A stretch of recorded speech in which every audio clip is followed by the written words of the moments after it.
Hi everyone. I wanted to go through an activity, some activity instructions that is called When You Finished Early. So whenever you get finished with a lab or an activity for class, um, it's not free time, it's not time to work on other classroom work. You need to be doing something productive. And so I've created this module that will give you opportunities to do some work that you can earn points either for candy or for extra credit. So I'm going to go over the instructions and then real quickly show you a couple of the different options of activities that you can do.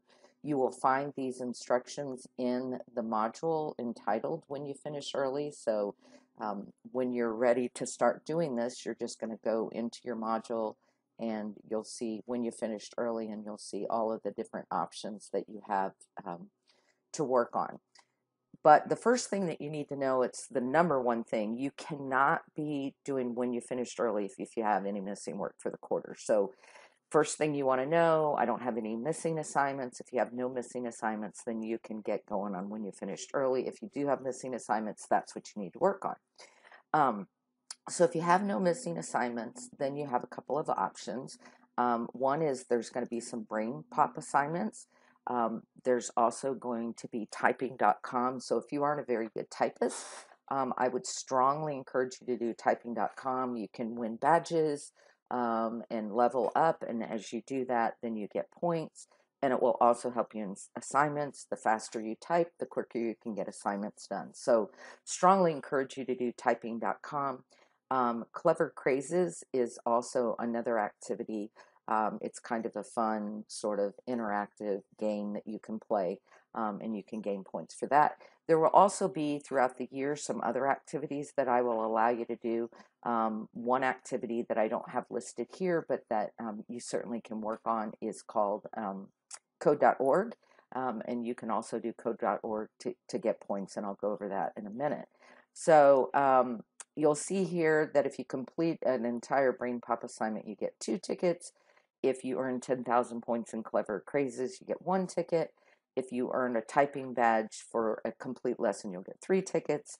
And then other teacher-directed activities are the amount varies.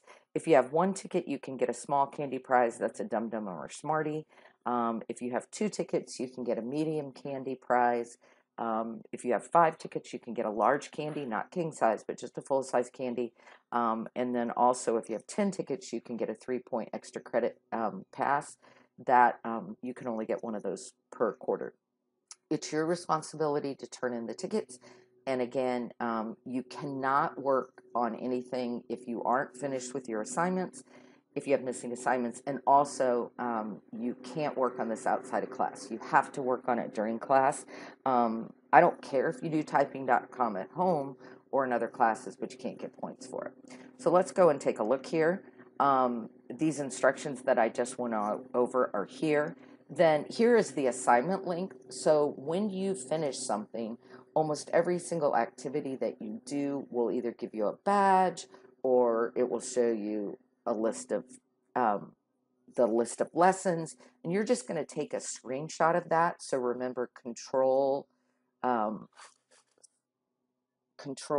Shift 4 is the way to do that on your Mac, and then that saves it to the desktop, and then you can just attach it as an assignment to a file upload to assignments, and then I will give you points. Those points will continue to add up until you trade them in. Points can go from quarter to quarter. That's not a problem. They can build all year long. I would strongly encourage you not to wait until the last week of school, because sometimes the candies are gone unless you're working on extra credit, and then it doesn't matter. So here it talks about, again, an entire Brain Pop is 2 points assignment. Earn 10,000 points in Clever Crazes is 1 point. Completing 1 lesson badge in typing.com is 2 points. Completing 1 code.org lesson is 3 points. And then teacher-directed activities vary. So then the next page in our module shows how to get on to BrainPop, and you'll click here on the link. The code is capital L Smith 7, or it will be different. I'm making the same video for everyone. It will be different for advanced 7th grade and 8th grade. 8th grade, it's Smith Science 8, and I will have that on your page. And then advanced 7th is capital L Smith Advanced 7. But I will have that on your page. You'll be asked to enter your Canvas username and password, that same one that you used to get on Canvas, to get into your Google account. Although your Google account, it's an email rather than a username. Once you get in there, you're going to see some assignments. The first time you do it, you may have a little trouble. Please come see me. I'll be happy to help you. I cannot assign assignments until the first person signs up for the class. So if you're the first person to do it, come up and see me, and I'll throw some assignments in there real quickly. So Brain Pop is one. Remember, one Brain Pop lesson completion after you've completed everything. That doesn't mean just watching the video. That means the quiz and all of the other activities. So in other words, you're not going to get candy that first time unless you get finished with your activity really early and you have maybe 15 or 20 minutes, which usually if that's the case, then I'll give you something else to do other than when you're finished early. Clever Crazes is another activity that you can earn points. So if you've never been to Clever Crazes before, I see here I don't have a link, so I will get that link put in. I'll make a hyperlink so that you can log in. Once you log in, you will need headphones for Clever Crazes. You can just kind of play around and look around. The thing you need to realize for Clever Crazes, you cannot earn points for counting money. You cannot earn points for Step It Up, and you cannot earn points for Kickstart Your Brain. So make sure that you don't do those to earn points. Once you've earned 10,000 points, then you can take a screenshot of those 10,000 points and upload that as an assignment.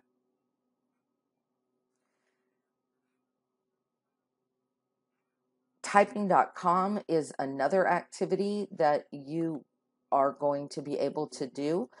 Typing.com, the first time you will need to set up an account. So if you're a 7th grader, you're going to log here, 8th grader here, advanced 7th grader here.